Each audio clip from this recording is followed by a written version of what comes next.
trade, investment and economic relations.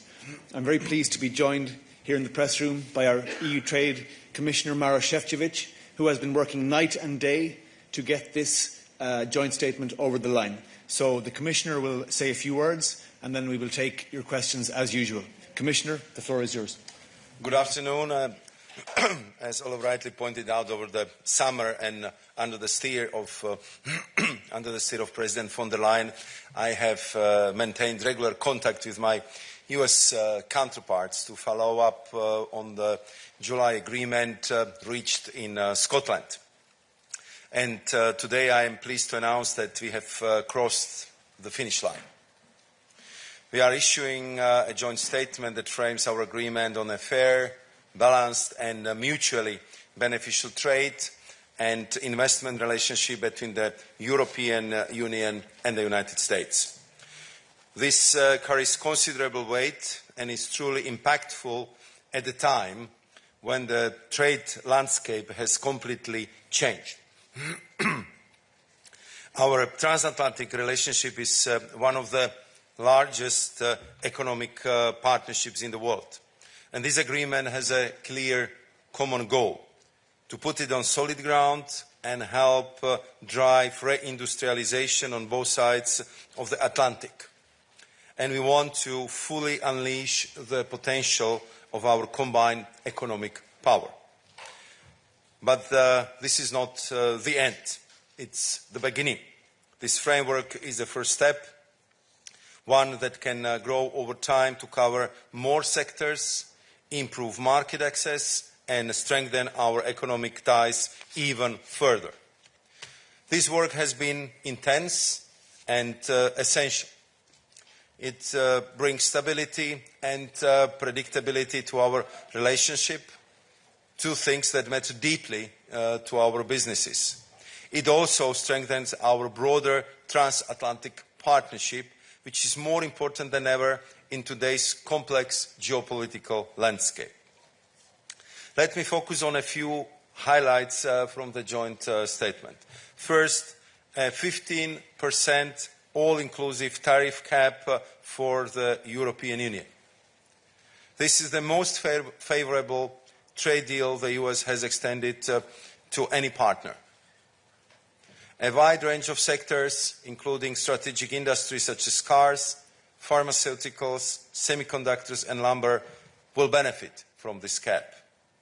To get a bit technical, unlike with other trading partners, the 15% cap does not come on top of existing most favored nation tariffs.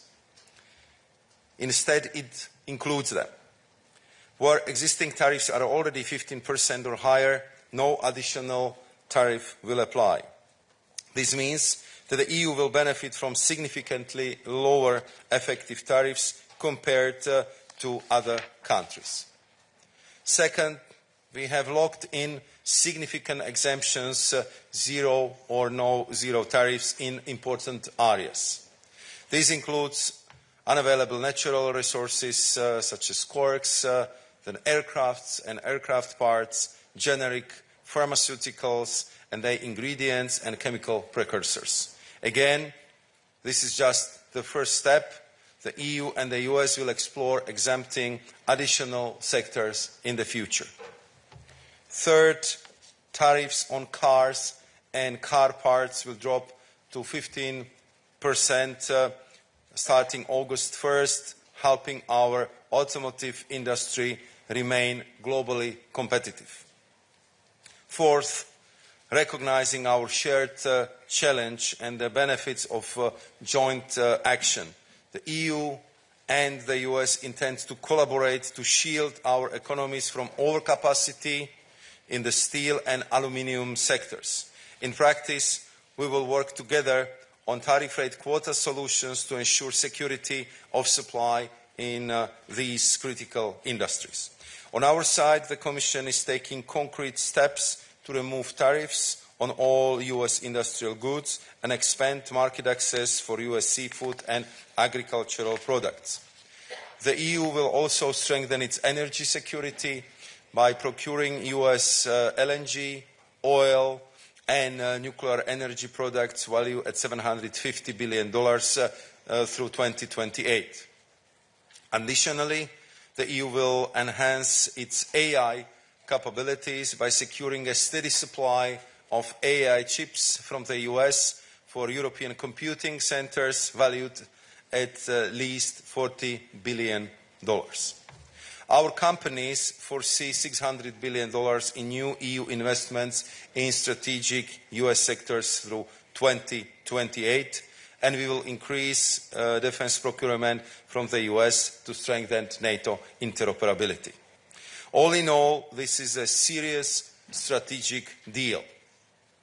We are fully behind it, and we are committed to delivering. Let me say this clearly. The alternative, a trade war with sky-high tariffs and political escalation, helps no one. It hurts jobs, it hurts growth, and it damages businesses across both the EU and the US. And this is not theoretical, as nearly 5 million European jobs, including many in SMEs, would be at risk. This deal avoids that path. It builds confidence, it brings stability, and it strengthens a vital transatlantic bond at a time where unity and partnership are more important than ever. In conclusion, I would like to thank EU member states and the European Parliament for their continued support. We have kept them closely involved throughout the process. And I look forward to continuing our collaboration on the next steps, as we will need to translate key elements of the joint statement into legislative proposals.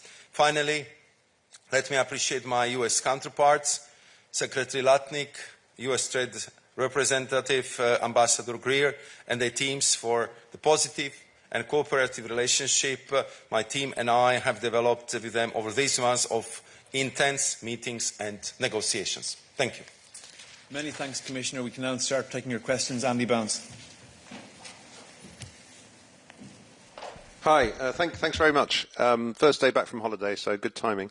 Can I just ask a couple of questions? First, when will you put forward the legislative proposal to do what the US wants in order to result it? And how long will it take to get that through the system? And what will be the involvement of the European Parliament in that process? And secondly, can I just ask what qualification EU car producers will have to show under the rules of origin to qualify for the 15% tariff? Thanks. Commissioner. Thank you very much. And so, Andy, welcome back from holidays.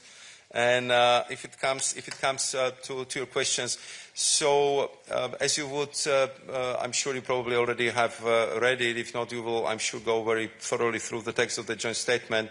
There is a paragraph which says that US will apply the 15% tariffs for cars as of first of the month in which the legislative proposals for lowering the tariff is launched. So our firm intention, and we are working very hard with my colleagues at DG Trade, SecGen, and all Commission services to present these legislative proposals and launch the process still this month. I informed about this yesterday Secretary Latnik. He assured me if this is the case, the 15% tariffs would be applied retroactively as of 1st of August, and I believe that this is welcome news for our car industry, who was bleeding a lot of cash over the last few months, and therefore our determination to launch the process this month is very clear. Concerning the rules of origin, of course, this would require more detailed discussions and negotiations. We are preparing for that. But I think that in really more than, I would say, 120, 30 hours of personal face-to-face time I had with my counterparts over the last couple of months, I think we made very clear conclusions. First, there is a huge benefit in having transatlantic standards. Our industry would benefit a lot. The cost will go down. And of course, it would have a huge impact on standard management and standard forming across, I would say, the global economy. And therefore, we decided to work closely on standards, to have a detailed discussions on the rules of origin. But of course, it would require further work. But what is very important that we'll both approach it in a good faith, and I'm convinced that we'll find the best possible solutions for our industries and businesses. Thank you, Commissioner. Carl.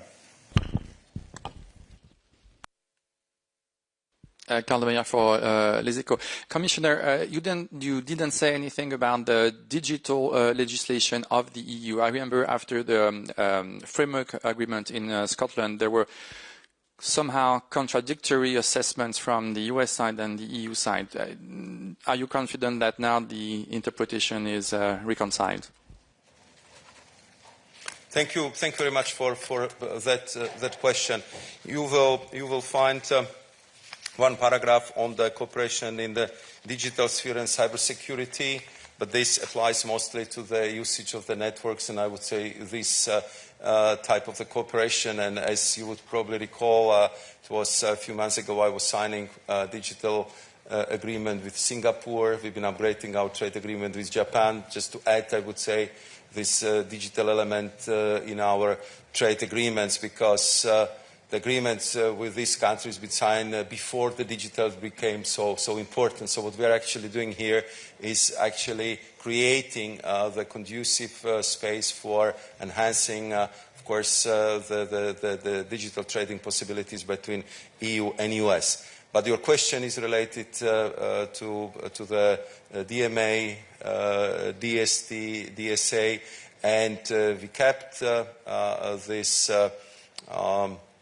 issues out of the trade negotiations. We've been focusing on what was very clearly the priority, and therefore you will not find a reference to it in the joint statement. Will it come later on? Will it be discussed?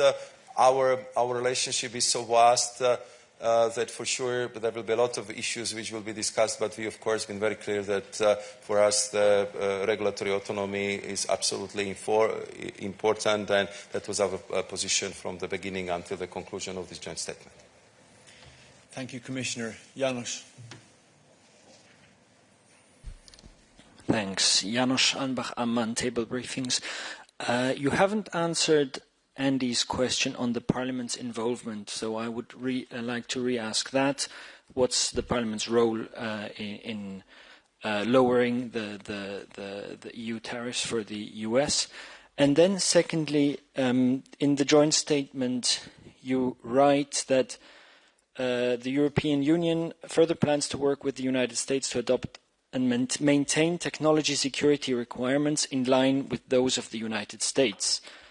And the United States will endeavor to facilitate such exports once such requirements are in place, referring to AI chip exports. Does that mean that the EU will only gain access to US AI chips once it has applied the US export security or economic security requirements? Thank you very much also for reminding me about the first question. So what I was referring to was that what we are striving at and working very hard on is to launch the process, the legislative process still this month, so our car industry can benefit from retroactive application of the 15% tariffs as of 1st of August.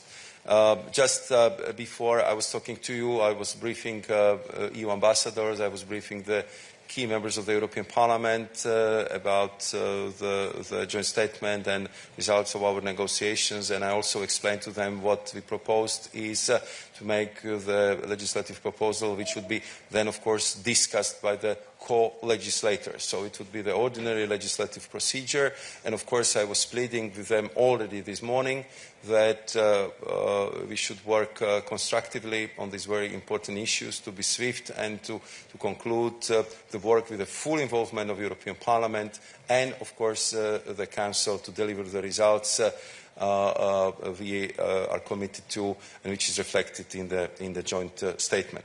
Second questions you've been asking about AI chips.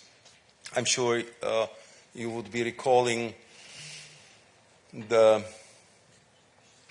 surprise of the European Union about one of the last decisions of Biden administration about the so-called diffusion rules, where some of the countries been not allowed to purchase the high-end AI chips. So it was kind of the EU was divided into the two groups, and you can imagine that all member states which have been in the second group were not happy about it at all. So it was one of the first issues I raised with my counterparts. I'm very glad that they took it on board. They understand the importance of the high-end AI chips for European economy. And in the joint statement, what you see is our intention to purchase at least $40 billion worth of these top AI chips for our computing centers in Europe. What we discussed with my US counterparts is the fact that they also want to make sure that once these AI chips are in Europe, they will stay in Europe, that they will be used for the benefit of European economy, that they will not be transshipped somewhere else. So there will have to be, I would say, the recognized partner with the clear, I would say, security credentials. But I would say this is the standard process if you are talking about the sensitive technologies, and so it's nothing new.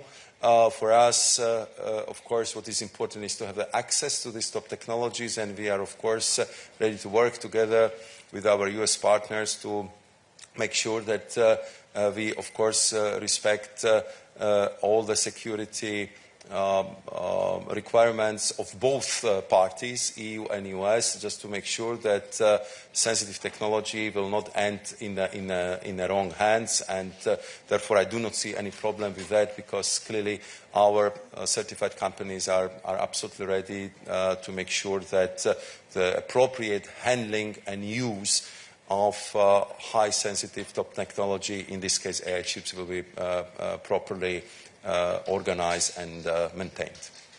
Thank you, Commissioner. We'll take a couple of questions online, starting with Anupriya from Euractiv. Anupriya, the floor is yours.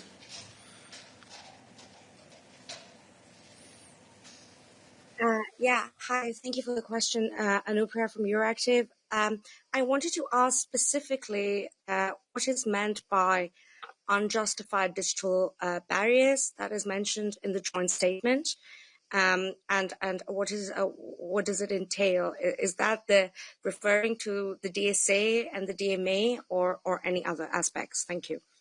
Thank you very much for this question as well. As you know, we will have also the technical briefing after this press conference, and I think you will find that language in the paragraph which is talking about the digital technologies, which is also talking about network usage fees, and this come back to the response I just gave a few minutes ago, that simply for the digital trade, sometimes you have to upgrade the rules. You have to see if there are not some non-tariff barriers which are actually prohibiting or limiting the trade in the digital services and digital trading practices. So this is what is behind this paragraph, and of course, as you can imagine, this is a very technical issue, but if you're asking me if this is about regulatory environment, so this is not the case, and this paragraph does not refer to DMA or DSA. Next question. We'll take another question online from Sabina.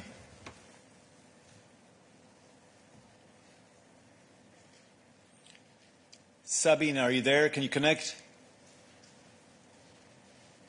I'm going to give you one last chance, Sabina. Sorry, here I am. Sorry. Can you hear me? Yes, go ahead, please. So, please, what are the prospects for tariffs on wine and spirits? Yeah, the tariffs on the wine, spirits and beer was one of very important offensive interests of the European Union. Unfortunately, here we didn't succeed to get this sector and this category among the sectors which would continue to be on the MFN level. I just would like to add one very important word, and this is yet. Because our US colleagues, they know that this is our offensive interest. That's something which is very important for us, and therefore I would also refer you to the paragraph which is very important for us, which says that both parties, the United States and the EU, are ready to look at other sectors where we could lower these tariffs in the future. It's not precise wording, I can find it there, but I'm sure you will find it in a joint statement. So these doors are not closed forever. We've been very clear that this is very important for us, and we'll be working with our US partners over the time to open the number of the sectors where we would like to see, for the benefit, I believe, on consumers on both sides and for the benefit of the trade, to further lower the tariffs, especially in these very important categories, to the MFN level. Thank you, Commissioner. Coming back to the room, we have Edith.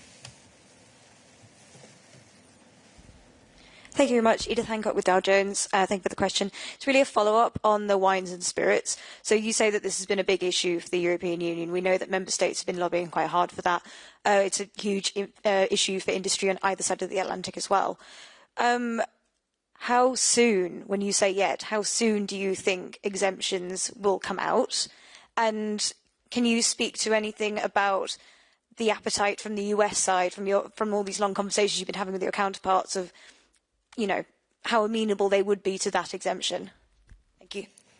I don't want to say that that would be easy, or that it will happen the next week. Clearly, you know, we've been working on it since we started these negotiations since February, and there have been different opinions on this issue coming from the US side. In the end, what I understand was very important for our American partners was the balance, the number of the so-called carve-outs, and the overall level and the balance of the agreement, which would be acceptable for the President of the United States. So I would say that what was very important is to stabilize the situation, to start from somewhere. We are starting from the joint statement. We are opting for predictability, certainty in this regard, and of course this would be the issue which would be on the table, and we'll be looking different ways how we can address this issue. So,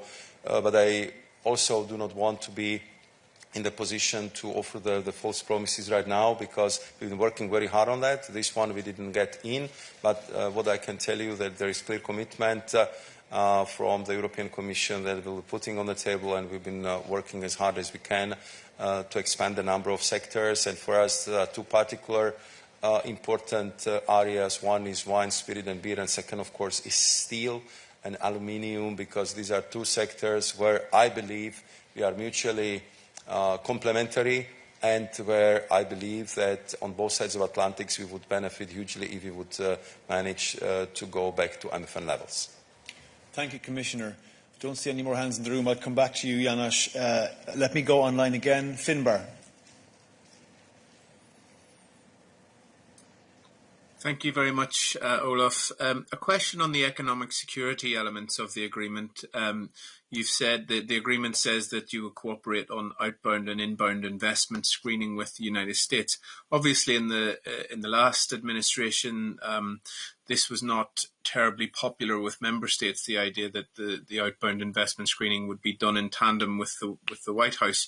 Can you explain, Commissioner, how you intend to progress with this, what mileage you see for actually convincing member states that this is necessary, and any sort of concrete ways in which you see that coming into reality? Thank you.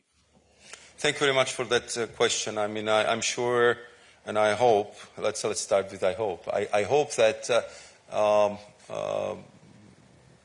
in the coming months, by the end of the year or early next year, they will be able to present you economic security doctrine upon which we are working as a European Commission for the whole European Union. And of course, part of that work on this economic security doctrine is very close cooperation with the member states, just to understand where we are, to compare the notes.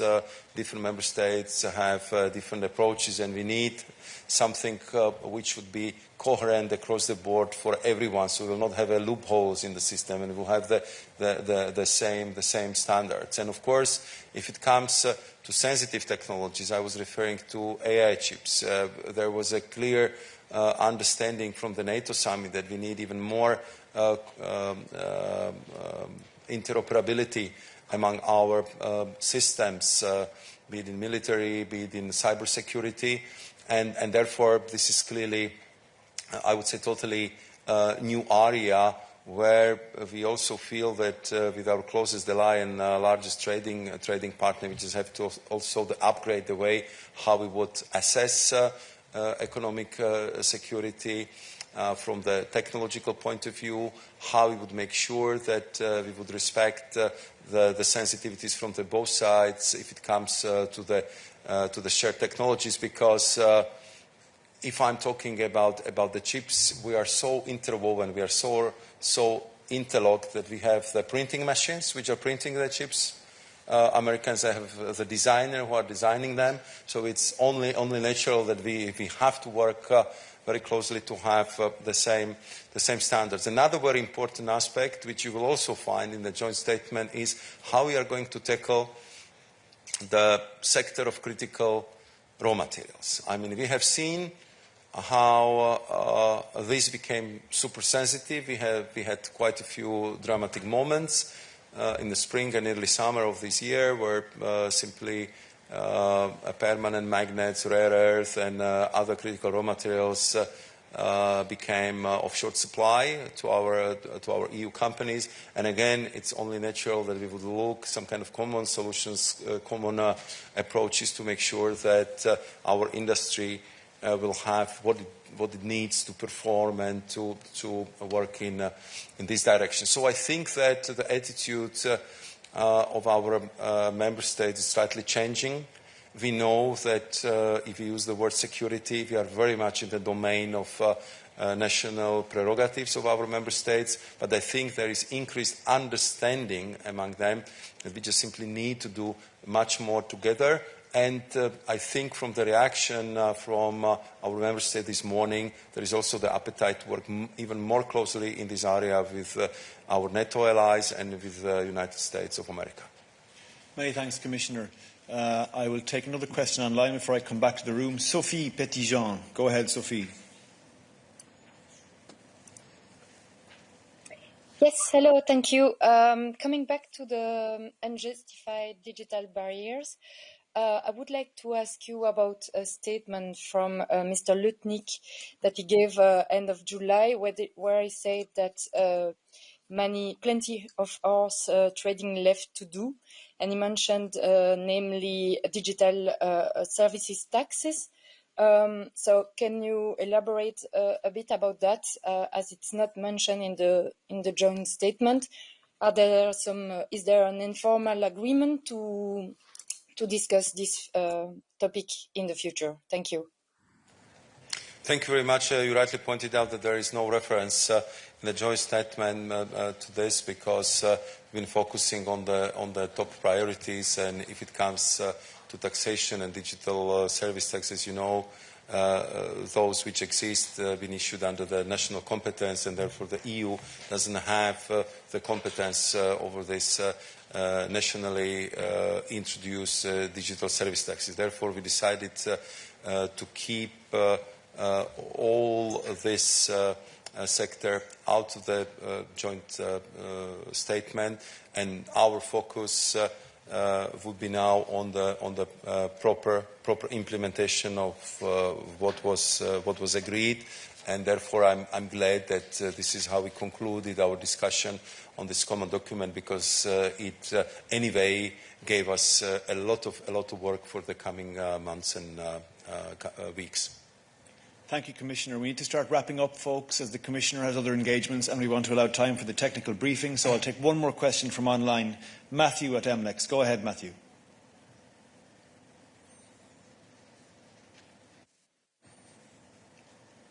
Matthew, push the magic button so we can see and hear you, please. Can you hear me? Sorry. We have you now. Go ahead. Okay, thank you very much. Commissioner, thanks for the briefing. You've repeated multiple times that DMA, DSA were not part of the declaration. I understand that quite well. And there's also been a push by the United States to actually include it. And I'm just wondering if this pressure from the United States to include digital legislation like DSA, DMA, and others, did that have an effect on any of the timing of this declaration, which is several weeks after the actual deal with the United States? And if you could just give us a little bit of a hint on what Olaf was saying, that you spent days and nights on this. What were the main kind of hiccups or main barriers that kept you the most busy? Thank you very much. Thank you very much. I mean, and Olaf was right, and I think he joined us in some of the trips. I think if I look at it from retrospect, I was the first foreign guest of Secretary Latnik. I remember very well our first phone conversation when I was telling him, the Secretary, you have your confirmation vote tomorrow. It was on Tuesday. So why wouldn't we meet on Wednesday? Because I'm sure you will pass, and let's start talking how to avoid the mutual pain, because I understand what is the mood and what are the plans of the US administration. And I think it was very important first to understand each other points, that what is the attitude towards tariffs, what is the huge priority of the new administration to reindustrialize the economy, which we share, and we have the same goal here in Europe. What would be the main sticking points? How to deal with all the ups and downs and with that hugely dynamic process which we had since that. So I think that if we calculate it correctly, we had over 10 trips. Our team and myself, and as I tell you, it's very well over 120, 130 hours we talk to each other on different topics and various levels. But this is, how it works in US also, because they've been in a transition. So a lot of work has to be done on the so-called level of principles. So only Secretary of Commerce and USTR had the authority to discuss this issue with us. And of course, as you know, the President Trump has eye for the details, and all these trade deals have to be personally reviewed and approved by him. So they've been also looking for the way how to put on the table the proposals which would be approved by the President. So it was rather elaborate, very, very demanding process, but I think that it helped us to really create a quite strong personal relationship on the level of our President Ursula von der Leyen with the President Trump, but also on the level of Secretary Latnik, Secretary Bessent, Kevin Hassett from the White House, National Economic Advisors Director, but also Jameson Greer and his team at the USTR office. And I think that managing such a huge relationship like we have in this very volatile geopolitical situation, all these would be important in the future. So it was the process of understanding each other, looking for the common solutions, and then also clearly pushing forward for the European general interest and for our priorities, and paving the way that this is not the end, this is the beginning, and we can bring many more positive solutions in the future to our mutual cooperation. So this is how I would describe it, and we clearly would use that invested capital in the future as much as possible. Many thanks to you all for joining us in person and online. Commissioner Sefcovic, thank you for being here and for explaining this to us in such great detail. Thank you to our interpreters and technical people here. To remind you, ladies and gentlemen, that our press release, a question and answer document and the full joint statement are available online for you to peruse. We'll take a quick break now and we come right back for the technical briefing. Many thanks to you all and good afternoon.